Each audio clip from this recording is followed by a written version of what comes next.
Most crime lords are remembered for their power. Don Berna became infamous for something rarer: how many times death missed him. While Pablo Escobar turned himself into a myth and the Cali cartel soaked up the spotlight, Diego Fernando Murillo Bejarano was building something quieter and far more dangerous. Not an empire fueled by fame, but one sustained by fear, silence, and political leverage. Cities didn't just answer to him, they functioned because of him. He began where legends usually end, deep in Medellin slums. A disposable street enforcer, a nameless gunman, the kind of man cartels burn through without a second thought. But Don Berna had what most sicarios never did: patience. He didn't just pull triggers, he studied people. He watched patterns. He learned who would fold, who would betray, and who could be bought. Assassination attempts wiped out everyone around him except him. Cartel wars erased entire organizations except his. Each time Medellin burned, Don Berna emerged with more territory, more soldiers, and fewer rivals. And that's where the story stops making sense. How does a street-level hitman with no education rise to command 5,000 armed paramilitaries? How does a man once considered expendable end up negotiating directly with the Colombian government? And most importantly, if he was so untouchable, why did the betrayal come from inside his own army? Because Don Berna understood a truth that would eventually destroy him. In Colombia's underworld, loyalty isn't sacred, it's temporary, it's rented, and sooner or later, the bill always comes due. This is the story of Don Berna, the man who survived everyone else's war, only to lose his own. Medellin in the 1960s wasn't a city. It was a pressure cooker, designed to crush most people and harden the few who survived. Diego Fernando Murillo Bejarano was born February 23, 1961, in one of Medellin's most desperate barrios. His father did construction when work existed. His mother cleaned houses for wealthy families in El Poblado, the only part of the city where children ate 3 meals a day. Diego wore the same clothes for 3 days straight, shared a mattress with 2 brothers, watched his father come home broken by a system designed to keep poor people poor. By 12, he was running errands for gang members. By 15, juvenile detention for assault. The barrio had simple rules: don't snitch, don't show weakness, don't back down even when you'll lose. Diego was small, wiry, not physically intimidating, but he fought with calculation while other boys fought with rage. He didn't just want to win, he wanted to make sure his opponent never came back. At 15, his first murder. A rival gang member, a knife, an alley, a message. Diego felt nothing afterward. By 18, he had a reputation. Not as the toughest or the craziest, but as someone who got things done, someone reliable. And in the criminal world, reliability beats brilliance. In 1980, when Medellin's cocaine trade exploded into billions, men like Diego were exactly what the cartels needed. The early 80s transformed Medellin from violent city to war zone. Pablo Escobar had discovered that cocaine wasn't just profitable, it was power. Pure, concentrated, world-changing power. But power required protection. Men willing to kill judges, journalists, politicians.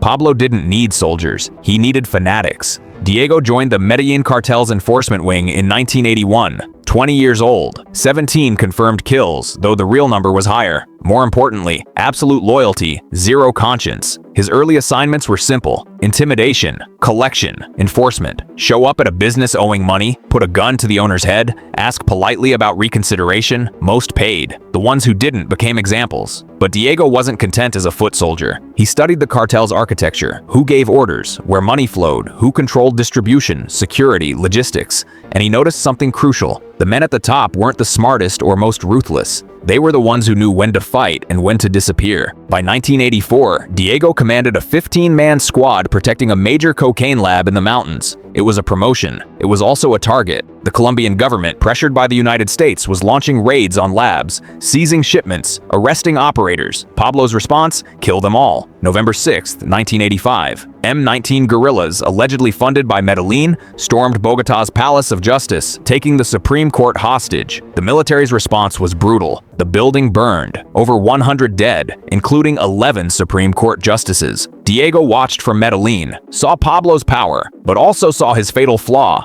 Pablo fought with ego, made everything personal, declared war on the government not for strategy, but for pride. Pride, Diego understood, was a luxury criminals couldn't afford. By the late 80s, cracks formed. Law enforcement intensified. The Cali cartel cut into market share. Internal tensions built. Some wanted negotiation, others wanted total war. Diego stayed quiet, watched, waited. In 1989, Pablo ordered the assassination of presidential candidate Luis Carlos Galán. The murder shocked Colombia and sealed Pablo's fate. The government declared total war. The US sent advisors, intelligence, weapons. Diego Fernando Murillo, now Don Berna, understood the Medellin cartel was finished. The question wasn't whether Pablo would fall, it was what would rise after. By 1991, Pablo was no longer a drug lord. He was prey, hunted by the military, DEA, rival cartels, and Los Pepes, a vigilante group systematically murdering his family and burning his empire. Don Berna made his choice. He joined Los Pepes. This wasn't traditional betrayal.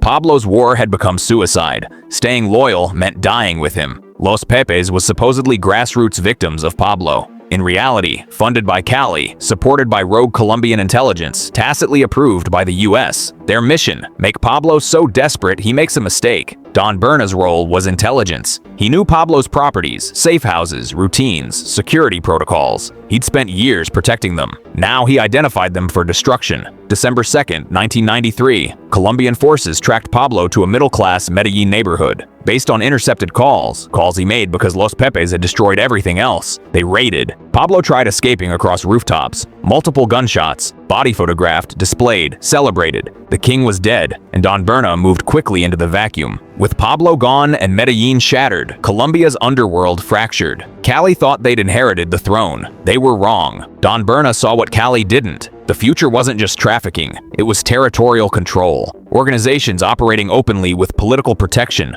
calling themselves self-defense forces while running drugs and extortion under the guise of fighting guerrillas. In 1995, he aligned with the AUC, paramilitaries controlling rural territories with semi-official government sanction. But Don Berna wasn't interested in fighting jungle guerrillas. He wanted Medellin's underworld using paramilitary structure as cover. He called it the Cacique Nutibara bloc. On paper, paramilitaries fighting leftists. In reality, his private army controlling drugs, extortion, and contract killing throughout Medellin. By 1997, he commanded 1,500 fighters controlling entire neighborhoods. In many parts of Medellin, Don Berna's authority was more real than the government's. Between 1998 and 2003, Medellin experienced the War of the Comunas, armed groups fighting for drug corners and extortion territories. Bodies appeared with messages carved in flesh. Families massacred for housing rivals. Boys as young as 12 recruited and armed. Don Berna fought with calculated brutality. He didn't just defeat rivals, he made resistance unthinkable.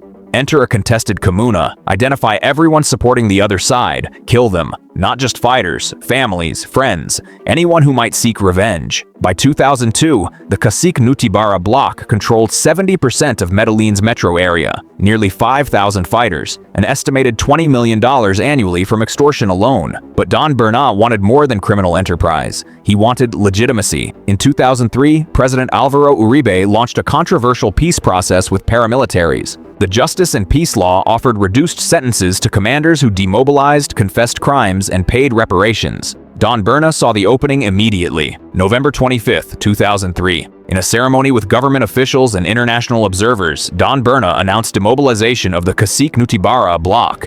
868 fighters turned in weapons. He stood before cameras in a clean shirt, speaking about peace and reconciliation, confessed participating in drug trade, expressed regret, promised cooperation, pure theater. Behind the scenes, his infrastructure remained intact. Demobilization was selective. Low-level fighters surrendered while commanders continued business. Weapons turned in were old and barely functional. Modern firearms stayed hidden. What he gained was invaluable. Legal protection, political connections, elimination of official pressure while consolidating control. Between 2003 and 2005, operating through La Oficina de Envigado, Don Berna controlled nearly all significant crime in Medellin. He lived in a fortified compound, met with politicians, business leaders, journalists who saw him as stability in a chaotic city. He'd become too big to ignore, but too useful to destroy. By 2005, he controlled an estimated 60% of Colombia's cocaine exports through taxation, charging organizations for moving product through his territories. But power built on violence has fragile foundations. His second-in-command, Carlos Mario Jimenez, Macaco, controlled northern Colombia with his own trafficking networks. By 2006, Macaco believed he deserved more. Don Berna believed Macaco was becoming too independent. In 2007, intercepted communications revealed Macaco planning to undermine Don Berna's authority,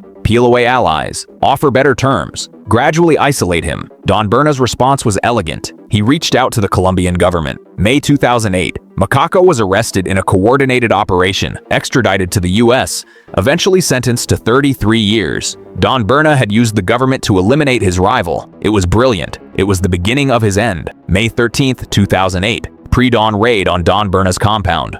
Colombian special forces with arrest warrants for trafficking, money laundering, conspiracy to murder. He didn't resist. Walked out hands raised, wearing expensive clothes, looking like a businessman. The arrest shocked observers. He'd cooperated, demobilized, participated in peace. Why arrest him now? Simple. The United States wanted him. Despite the Justice and Peace Law, Washington pressured Colombia to extradite paramilitary leaders. The U.S. argument: these men hadn't genuinely demobilized, they'd reorganized. They needed real justice. Don Berna miscalculated. He believed his political connections, his cooperation, his strategic value would protect him. Instead, the government used him to consolidate control, then discarded him. November 13, 2008, Diego Fernando Murillo Bejarano was extradited to the United States, shackled, placed on a plane to Washington, D.C., facing federal indictment for conspiring to import multi-ton cocaine quantities. The man who'd built a paramilitary empire and controlled one of Earth's most violent cities was now federal prisoner, and this is where Don Berna made the choice that separated survivors from corpses.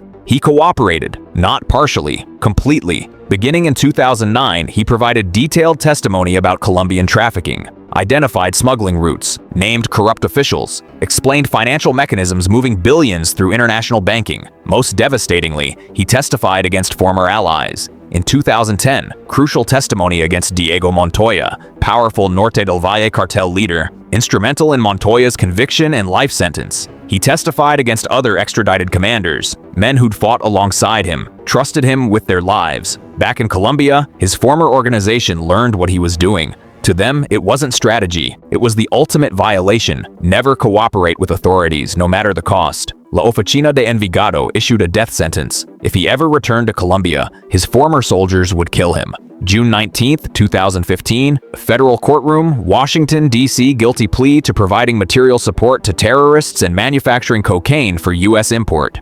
Based on substantial cooperation, sentence 33 years, 9 months. With credit and good behavior, possible release 2032. He'll be 71.